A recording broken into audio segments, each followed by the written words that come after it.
My name is Matty, and I am 67 years old. 3 months ago, I thought moving in with my son David and his wife Stephanie was the answer to my prayers. A chance to be close to family again after years of living alone.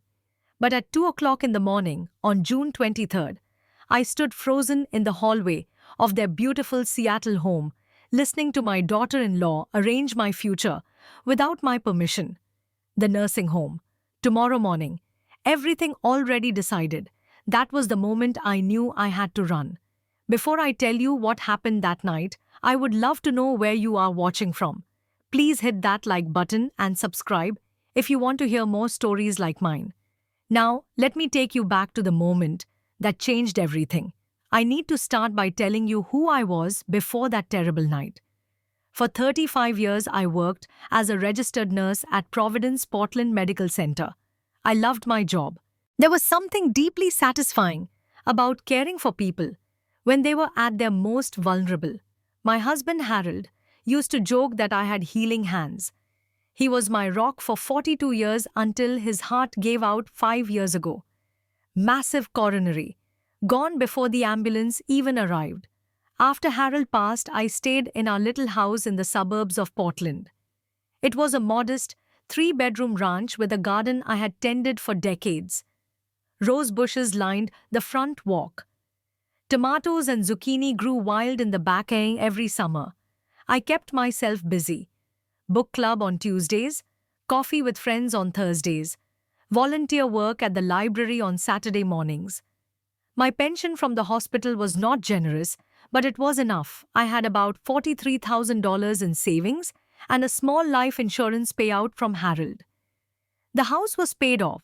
I was comfortable, independent, content. For 4 years, I managed just fine on my own.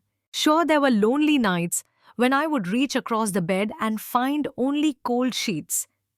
Times when I would cook dinner and realize I had made enough for two out of habit. But I had built a quiet life, but it was mine. Then came December of last year. I was getting out of the shower when I slipped on the bath mat. My right wrist took the full impact as I tried to catch myself. The pain was blinding. My neighbor heard me crying out and called 911. At the emergency room, they told me it was a bad fracture. Surgery required. 6 weeks in a cast. 3 months of physical therapy. David flew in from Seattle the day after my surgery. My son, my only child. He was 39 years old working as a software engineer for some tech company I could never quite understand. He stayed with me for 2 weeks, helping me manage daily tasks with one hand. Cooking my meals. Driving me to follow-up appointments. It was nice having him there, even though the circumstances were awful. The night before he was supposed to fly back to Seattle, Stephanie called. I could hear her voice through the phone speaker as David talked to her in the kitchen. She suggested that maybe I should not be living alone anymore. What if something worse happened next time? What if I fell and hit my head? What if I could not reach the phone? David came into the living room where I was sitting with my casted arm propped on a pillow. He sat down next to me, his face serious. "Mom," he said, "Stephanie and I have been talking. We have that guest room downstairs. Why don't you come live with us for a while, just until you are fully recovered? Maybe longer if you like it." I hesitated. I did not want to be a burden. I had worked so hard to maintain my independence. But David insisted. He said it would give him peace of mind. He said the kids would love having their grandmother around more. He made it sound so reasonable, so sensible. The truth is, I was scared. The fall had shaken me more than I wanted to admit. What if Stephanie was right? What if next time I was not so lucky? So I agreed. Just temporarily, I told myself. Just until I was back on my feet. In March, I sold the house. It went for $195,000. After closing costs and paying off the few remaining bills, I had a little over $210,000. I opened a new savings account and deposited $190,000. I kept $20,000 in my checking account for expenses. I felt secure. I felt like I was making a smart decision. The day I moved to Seattle, David and Stephanie picked me up in their SUV. The drive took 3 hours. We pulled up to their house in the Ballard neighborhood just before dinner time.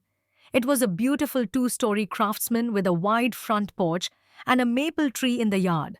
So much nicer than my little ranch house had been. Stephanie greeted me at the door with a hug. "Welcome home, Mom," she said. She was 37, tall and thin, with blonde hair she wore in a perpetual ponytail. She worked in marketing for a pharmaceutical company. Always on her phone. Always busy. The kids rushed down the stairs.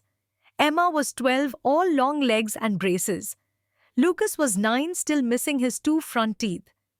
They hugged me and fought over who would carry my suitcase to my room.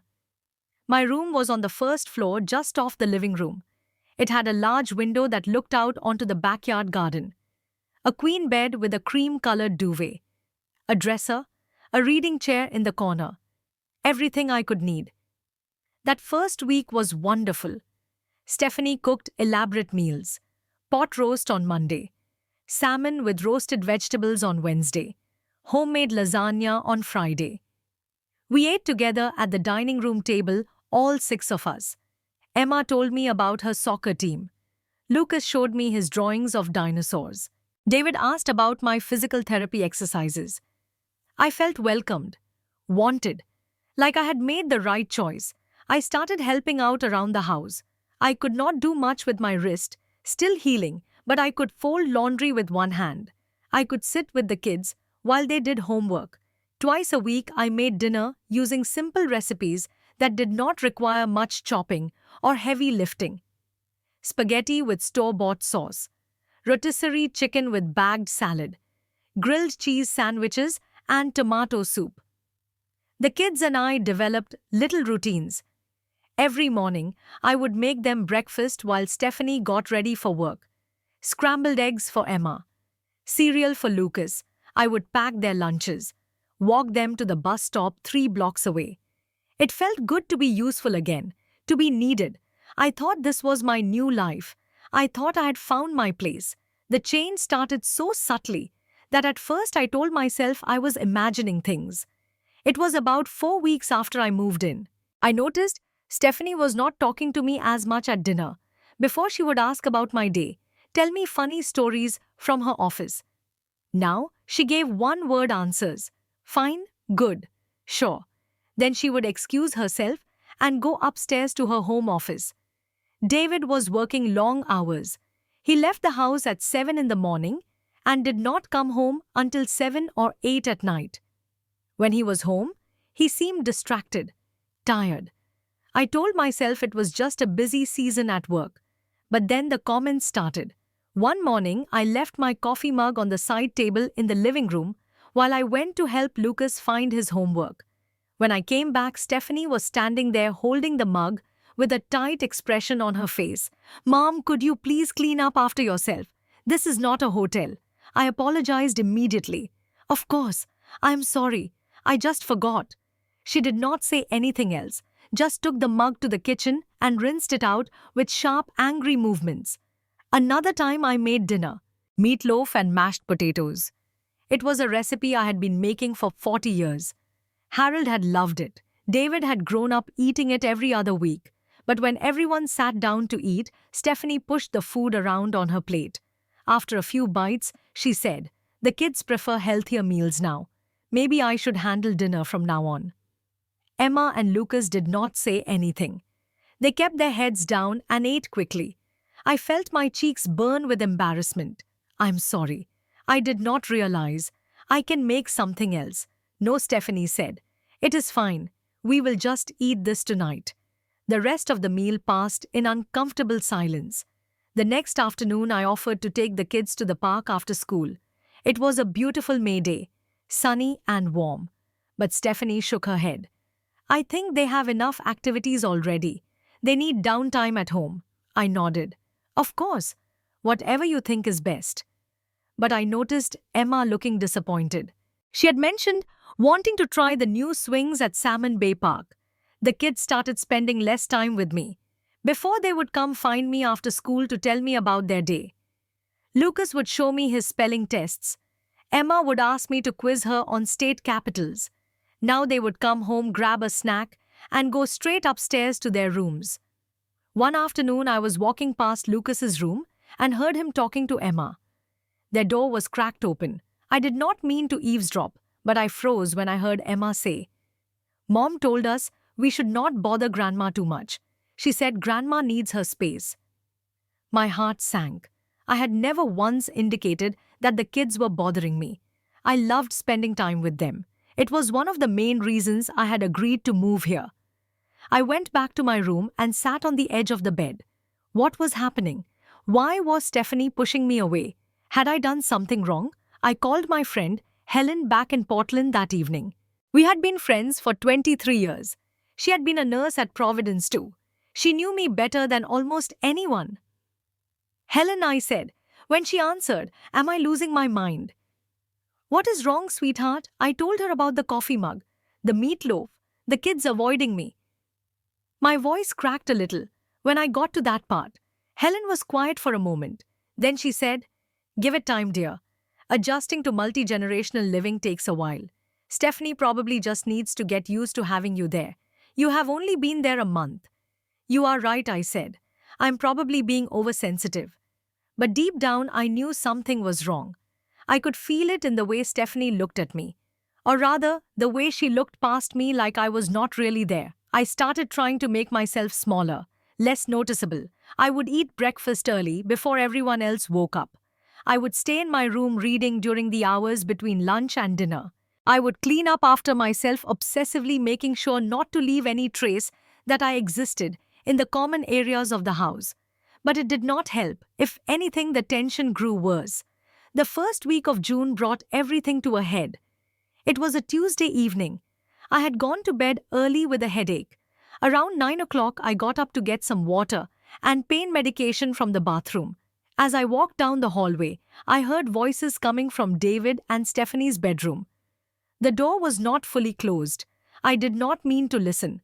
I really did not. But I heard my name and I froze. Stephanie's voice was sharp, angry. "I cannot do this anymore, David. She is always here." My son's voice was quieter. "She is my mother. Where else would she go? I did not sign up for this. I thought it would be temporary. A few months at most. It has been 3 months, and there is no end in sight. She sold her house to move here, Stephanie. That is not my problem. I need my space back. I need my house back. The kids need their routine back." "What do you want me to do? Tell her to leave maybe, or we could look into other options." "What other options? You know what I mean." A pause. Then David said, "You want to put my mother in a home, not a home, assisted living. Somewhere she would have her own space, her own life, where she would not be dependent on us. She is not dependent on us. She is perfectly capable." "Is she though?" She fell and broke her wrist 6 months ago. What happens when she falls again? What if it is her hip next time? Or her head?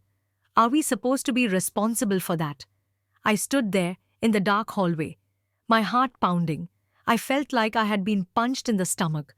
My own son was talking about getting rid of me, and Stephanie was treating me like I was some kind of liability, some burden that needed to be managed. I walked back to my room in a daze. I did not take the pain medication. I just lay in bed staring at the ceiling, the headache forgotten. All I could feel was a deep, aching hurt. Over the next 2 weeks, things got even worse. I broke a plate while washing dishes. It slipped out of my hand and shattered in the sink. Stephanie came into the kitchen when she heard the noise. Her face went pale. "That was from our wedding set," she said. "Can you be more careful? I'm so sorry. I will buy you a new one. A whole new set if you want. Just forget it." She turned and walked out. The next week, I forgot to turn off the light in the living room when I went to bed. It was an accident. I was tired. In the morning, Stephanie made a pointed comment at breakfast. "Electricity bills are not cheap, Mom." I apologized again. "I will be more careful." David said nothing. He just stared at his coffee. I felt like I was walking on eggshells. Every move I made felt wrong. Every word I said seemed to irritate someone. I started spending more and more time in my room. I would take my meals in there sometimes, read for hours, watch television with the volume low, trying desperately not to be a bother, but I could not avoid them completely. And every interaction felt strained, painful. David started avoiding me too. When he came home from work, he would say a quick hello and then go straight upstairs. On weekends, he would take the kids out for activities and not invite me along. Once I asked if I could come to Emma's soccer game. David hesitated, then said, "Maybe next time, Mom. The bleachers are pretty crowded." I saw the lie in his eyes. One afternoon, I walked into the kitchen and found David and Stephanie whispering to each other. They stopped talking immediately when they saw me. The silence was deafening. "I'm just getting some water," I said, trying to keep my voice light. "Sure, Mom," David said. He and Stephanie exchanged a look. I took my water and left quickly, feeling like an intruder in what was supposed to be my home. That night, I lay in bed thinking about Harold. If he were alive, none of this would be happening. He would never have let our son treat me this way. Harold had always put family first, always made sure I felt loved and valued. But Harold was gone, and I was alone, more alone than I had ever been in my life. June 23rd. That date is burned into my memory forever. I had gone to bed around 10 o'clock. I was not sleeping well those days. Too much anxiety, too much hurt churning in my chest. Around 1:30 in the morning, I woke up thirsty. My mouth was dry, and I had that cottony feeling on my tongue that comes from not drinking enough water during the day. I got out of bed slowly. My knees were stiff. I put on my robe and slippers and opened my bedroom door as quietly as possible. The house was dark except for a small night light in the hallway. I made my way toward the kitchen, moving carefully, so I would not bump into any furniture. As I approached the kitchen, I saw a faint glow coming from the living room. I stopped. Someone was awake. For a moment, I considered just going back to my room. I did not want to disturb anyone, but I was so thirsty. Then I heard Stephanie's voice. She was talking on the phone. Her voice was low but clear in the silent house. I should have announced myself. I should have coughed or made some noise to let her know I was there. But something stopped me. Maybe it was instinct. Maybe it was the tone of her voice. Secretive, conspiratorial. I stood behind the wall that separated the kitchen from the living room. I could see the glow of her phone screen lighting up her face. "Yes," she was saying. "Tomorrow morning. Everything is arranged." My heart started beating faster. The nursing home in Tacoma. They have a bed available starting tomorrow afternoon. I called yesterday and confirmed everything. I felt like the floor had dropped out from under me. No, she does not know. David and I decided it is better this way. We will tell her in the morning that we are going for a drive. Maybe to see the tulip fields or something. Some excuse. By the time she realizes what is happening, it will be done. My blood ran cold, actually cold. I could feel it draining from my face, my hands. She has enough savings to cover the first year. After that, Medicaid will kick in. David checked all the financials. Her pension will help too. There was a pause. Stephanie was listening to whoever was on the other end of the line. Then she said, "I know it sounds harsh, but I cannot live like this anymore. She is too much. Everything is about her. Walking on eggshells. Feeling guilty in my own house. I did not sign up to be a caretaker. David and I have our own lives, our own family." Another pause. He is on board. It took some convincing, but he sees that this is best for everyone, including her. She will be around people her own age, activities, medical care on site. It is better than sitting in that bedroom all day, feeling unwanted. I pressed my hand over my mouth to keep from making a sound. My legs were shaking so badly I thought I might fall. "Okay, I will call you tomorrow once it is done. Thanks for helping me find the place. I know this is hard, but it is the right thing." "All right. Talk to you later." The phone screen went dark. I heard Stephanie stand up from the couch. I pressed myself back into the shadows, terrified she would see me. But she walked toward the stairs and went up to her bedroom. I stood there for what felt like hours, but was probably only seconds. My mind was racing. They were going to take me to a nursing home. Tomorrow. without my permission, without even discussing it with me. They were going to lie to me, trick me into getting in the car, drive me to Tacoma and leave me there. I felt so many things at once: betrayal, rage, grief, terror. But underneath all of that was something else, something cold and clear: survival instinct. I could not let this happen. I could not sit around and wait for morning, knowing what they planned to do. I could not confront them. What would be the point? They had already made their decision. David had already agreed. My own son had agreed to abandon his mother in a nursing home without her consent. No, I had to leave. Now. Tonight. Before they could carry out their plan. I went back to my room on autopilot. My hands were shaking, but my mind was suddenly sharp, focused. I turned on the small lamp on my dresser and started moving. I pulled my suitcase out from under the bed, the same one I had brought when I moved in 3 months ago. I opened my closet and grabbed 3 outfits: pants and blouses, underwear and socks, my comfortable walking shoes, a cardigan in case it was cold. I went to the dresser and opened the top drawer. My checkbook was there, my debit card, my credit card. I had kept them all together in a small zippered pouch. I grabbed the pouch and put it in my purse. From the nightstand, I took the framed photo of Harold. It was from our 30th anniversary. We were standing on the beach in Cannon Beach, both of us sunburned and happy. I wrapped it in a t-shirt and tucked it into the suitcase. I grabbed my address book. Helen's number was in there. A few other friends from Portland. I might need them. I went into the small bathroom attached to my room. My blood pressure medication was in the medicine cabinet. I took the bottle, my reading glasses, my toothbrush and toothpaste. I changed out of my nightgown and into a pair of jeans and a sweater. I put on my shoes. I zipped up the suitcase and grabbed my purse. I looked around the room one last time. 3 months. That was all I had lasted here. 3 months of trying to be small and quiet and grateful. 3 months of being treated like an unwanted guest. 3 months of watching my son choose his wife over his mother. I felt a wave of sadness so strong, it almost knocked me down. But I did not have time for sadness. Not now. I had to move. I opened my bedroom door slowly. The house was silent. It was almost 3 in the morning. David and Stephanie would be asleep for hours still. I had time. I crept down the hallway, pulling my suitcase behind me as quietly as I could. Every creak of the wheels sounded like a gunshot to my terrified ears. But no one stirred. I made it to the back door in the kitchen. There was a deadbolt and a chain lock. I unlocked them both, trying to keep my breathing steady. My hands were shaking so badly I almost dropped my keys. I opened the door. The cool night air hit my face. It was late June, but Seattle nights were still chilly.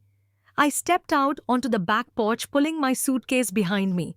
I closed the door softly behind me. Then I walked across the small backyard. There was a gate in the fence. I opened it and stepped out into the alley. I stood there for a moment, looking back at the house. A beautiful craftsman house in a nice neighborhood. The house where my son lived with his picture-perfect family. The house where I was not wanted. I turned away and started walking. I had no plan, no destination. I just walked, pulling my suitcase behind me on the uneven alley pavement. The wheels bumped and rattled. At one point, I passed a dog that barked once before settling back down. My heart jumped, but no lights came on in the nearby houses. After about 10 minutes, I reached a main street, Ballard Avenue. I had walked down the street a few times with David when I first moved here. There were cute shops and coffee places and breweries. But at 3 in the morning, everything was dark and closed. I kept walking. I did not know where I was going. I just knew I had to keep moving, put distance between myself and that house. Eventually, I found myself at a bus stop. I sat down on the metal bench, my suitcase beside me. I was exhausted. My legs ached. My wrist, which had healed months ago, throbbed from the exertion of pulling the suitcase. I checked my phone. 3:42 in the morning. According to the bus schedule posted at the stop, The first bus would come at 5:15. That bus would take me downtown. I had over an hour to wait. I pulled my cardigan tighter around my shoulders and tried not to think about what David and Stephanie would find when they woke up. An empty room, an empty bed. Would they be worried? Would they feel guilty? Or would they just be relieved that I had solved their problem for them? I sat there in the dark watching the occasional car drive by. The city was so quiet at this hour, peaceful almost. I felt strangely calm. Yes, I was hurt. Yes, I was betrayed. But I was also free. I had saved myself. At 5:10, I saw the bus approaching. I stood up, grabbed my suitcase, and waited. When the bus pulled up, I climbed aboard. The driver was a middle-aged man who barely looked at me. I paid the fare and took a seat near the back. As the bus pulled away from the stop, I looked out the window. The sky was starting to lighten. A new day was beginning. And for the first time in months, I felt like I could breathe. The bus took me to downtown Seattle. By the time I got off, it was almost 6 in the morning.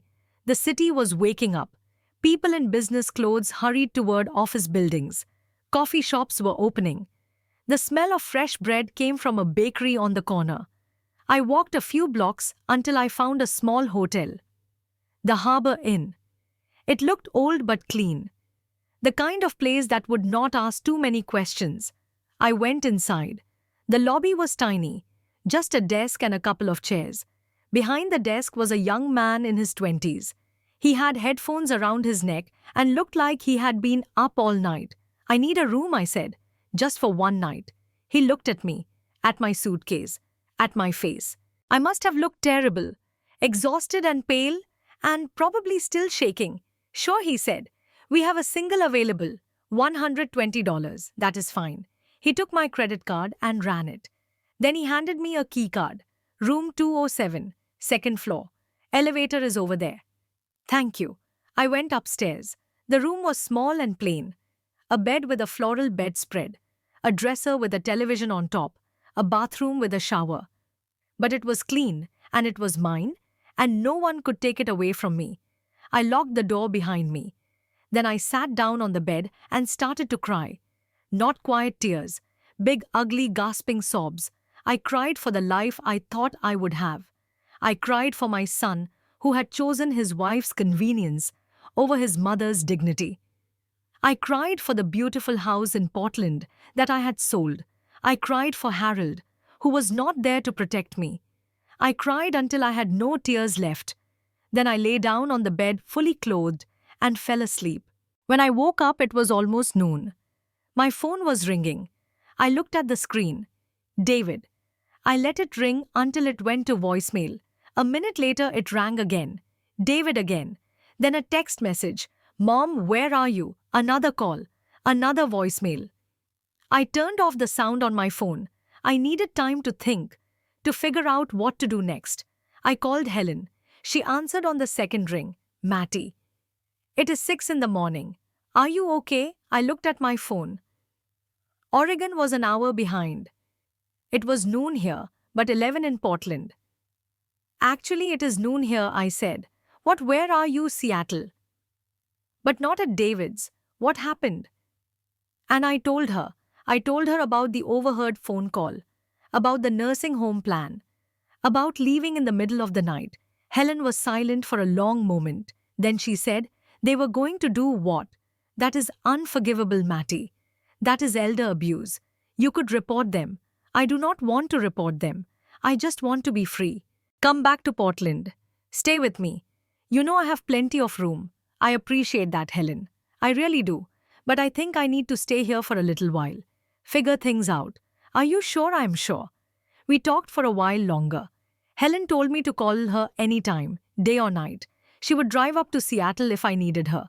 I told her I loved her and hung up. Then I ordered room service. A sandwich and fries and a bottle of water. I ate, sitting on the bed watching the news on television. The food tasted better than anything I had eaten in months. My phone buzzed again. Another call from David. This time I answered. "Mom, where are you? We woke up and you are gone." His voice was panicked, frantic, but I felt nothing. no sympathy, no guilt. I left David. What? Why we need to talk? I heard Stephanie last night. On the phone. At 2 in the morning. There was a long silence. Mom, I can explain. You were going to put me in a nursing home without telling me. Without asking me. You were going to trick me into getting in the car and just leave me there. His breath was shaky on the other end of the line. It was not like that. We thought. Stephanie thought. You both decided, I said. Do not try to blame just her. You agreed to this, David. My own son. Please come back. We will talk about this. No, David. I am done. I hung up. He called back immediately, but I did not answer. Over the next few hours, David called 6 more times. Stephanie called twice. I did not answer any of them. Finally, around 3 in the afternoon, I sent David a text message. I want my things. All of them. I will rent a storage unit and send you the address. Deliver everything there by tomorrow. He responded immediately. Mom, please let's talk in person. I typed back. No. Just do what I asked. Another message from him. Where are you staying? Are you safe? I am fine. I am safe. And I am not coming back. I put my phone on silent and took a shower. The hot water felt incredible. I stood under the spray for 20 minutes, letting it wash away the tension in my shoulders. After the shower, I got dressed and went out. I walked until I found a FedEx office. I rented a small storage unit online and paid for 3 months upfront. Then I texted David the address. His response came fast. Fine, I'll bring your things tomorrow. But Mom, I'm so sorry. Please believe me. I did not respond. That evening, I called a law office I found online.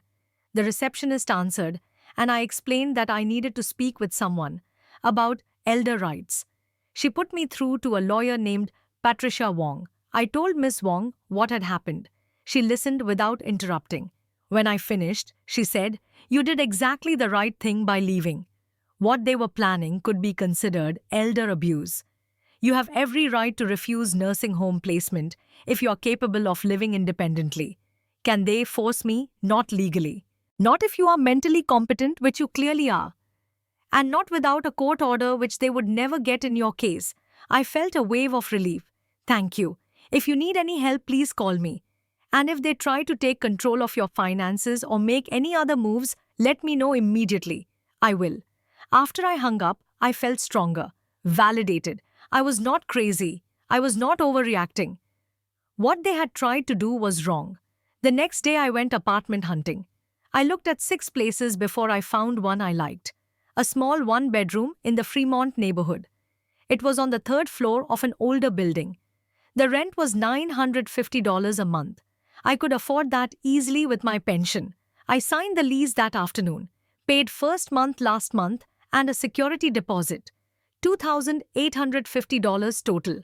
The landlord, a kind woman in her 50s, named Linda, gave me the keys and welcomed me to the building. Around 5 o'clock, I went to the storage unit. David's car was parked outside. He was sitting on the curb, his head in his hands. When he saw me, he stood up. Mom, David. He looked terrible, unshaven, circles under his eyes. He had lost weight in just 2 days. All your things are inside, he said. I brought everything. Thank you. Mom, please.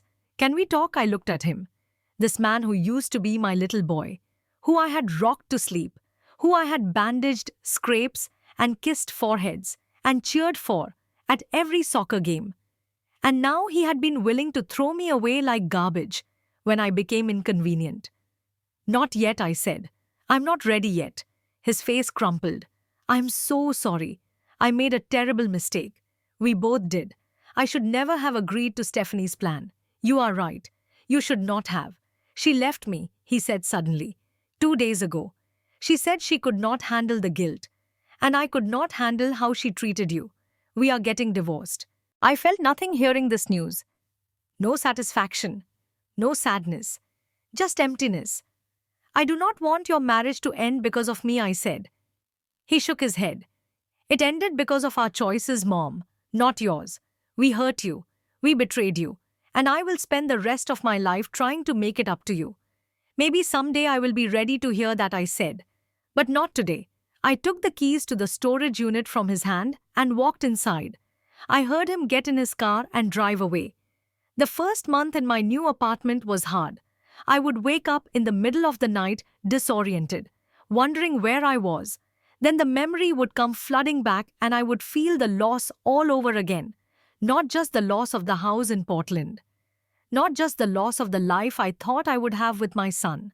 But the loss of the illusion that family always means safety. I spent a lot of time crying those first few weeks. I cried for Harold, who would have been so disappointed in David. I cried for the grandmother I thought I would be. I cried for myself. But slowly things started to get better. I unpacked my boxes. I bought a small table and chairs from a second-hand store. I hung curtains. I put Harold's picture on my nightstand, where I could see it every morning. I joined a yoga class for seniors at the community center down the street. The instructor was a patient woman named Grace who did not mind that I could barely touch my toes.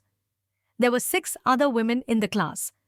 We would sometimes go out for coffee afterward at a cafe called Milstead and Company.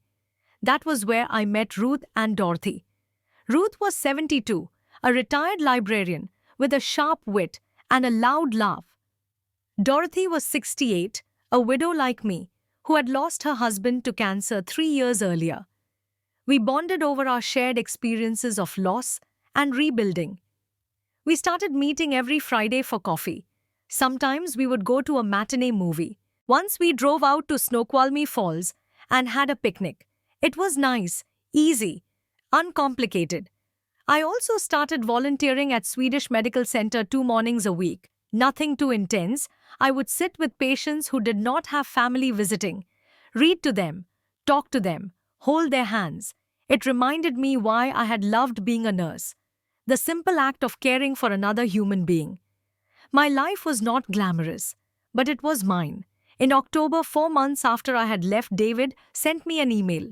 He did not have my new address. I had not given it to him. But he had my email. He wrote that he was sorry. That he thought about me every day. That he had been going to therapy to understand how he had let things get so bad. He said Stephanie had moved out and they were proceeding with the divorce. He said Emma and Lucas missed me and asked about me all the time. He asked if he could see me, just for coffee. No pressure, no expectations. I thought about it for 2 days, then I responded. I told him I needed more time, but that maybe eventually we could talk. 2 weeks later, he wrote again. This time he included a letter from Emma. She had drawn a picture of the 2 of us in her grandmother's garden in Portland, standing by the rose bushes. The drawing was careful and detailed. At the bottom she had written, "I miss you, Grandma. I love you." I cried when I saw it. But they were different tears. Not tears of pain, tears of something softer. Hope, maybe. In late October, I finally agreed to meet David for coffee. We met at a neutral place, a Starbucks in Fremont close to my apartment. I got there first and sat in the corner, my hands wrapped around a cup of tea. When David walked in, he looked smaller somehow, older. He saw me and walked over slowly, like he was approaching a wounded animal. "Hi, Mom." "Hi, David." He sat down. We looked at each other for a long moment. "I'm so sorry," he said. His eyes filled with tears. I was weak. I let Stephanie convince me that it was the right thing, but it was not right. It was cruel. "And I hurt you in a way I can never take back." "You did," I said. "You really did. I know. And I understand if you can never forgive me, but I need you to know that I love you. I have always loved you. And losing you has been the worst thing that has ever happened to me." I looked at my son, my only child, and I realized something. Holding on to my anger was not protecting me. It was just making me bitter, making me smaller. "I'm working on forgiving you," I said.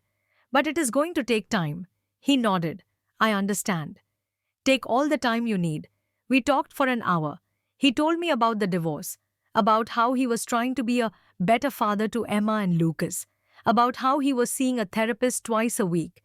He asked me about my life, about my apartment, about my friends. He seemed genuinely interested, genuinely remorseful. When we left, he hugged me. I let him. It felt strange, but not bad. After that, we started meeting once a month. Then twice a month, slowly, carefully, we began rebuilding our relationship. It was different now.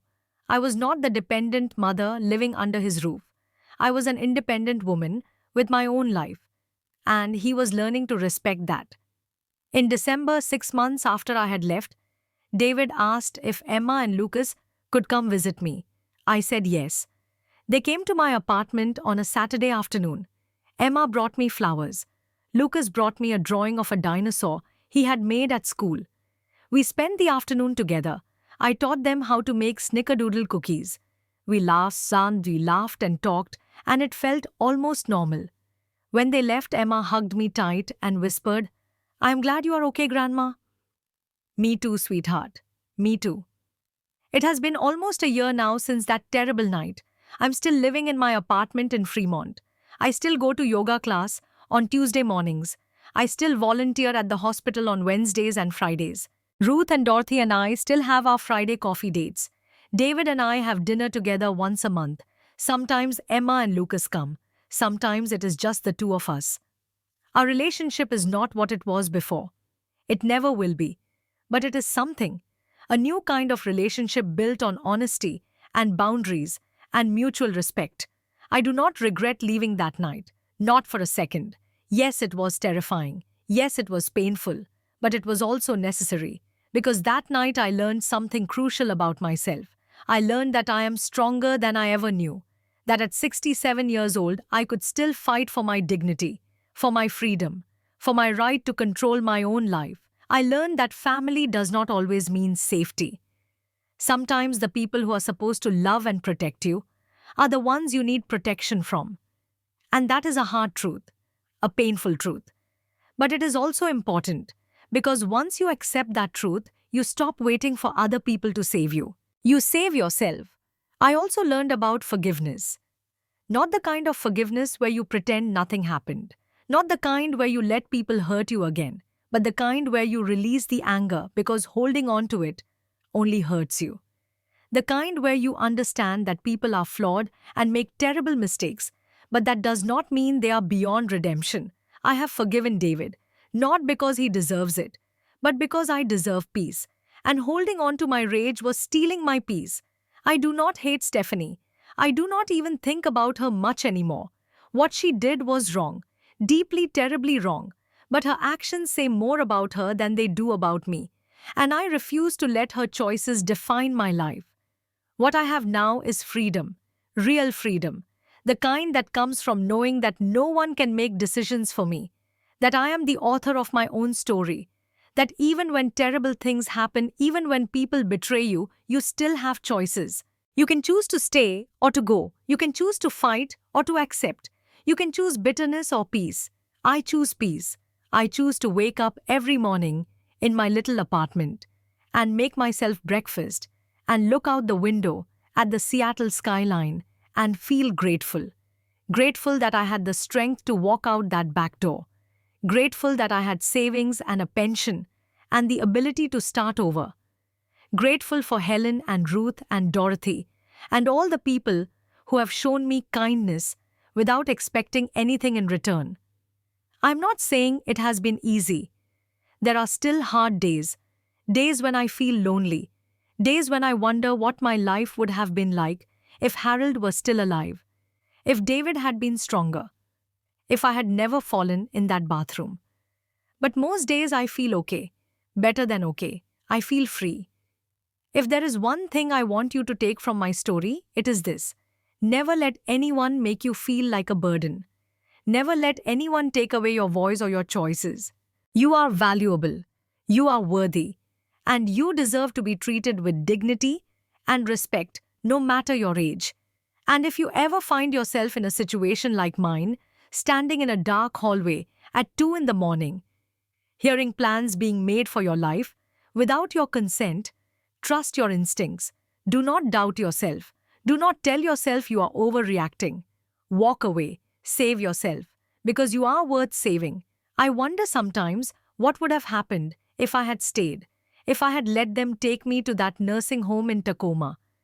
Would I still be there? Would I have given up? Would I have lost myself completely? I will never know, because I chose differently. I chose myself. And that has made all the difference. Sometimes the bravest thing you can do is leave in the middle of the night with nothing but a bag and your dignity. And sometimes that is enough to start over. Now I want to hear from you. Have you ever had to make a difficult choice to protect yourself?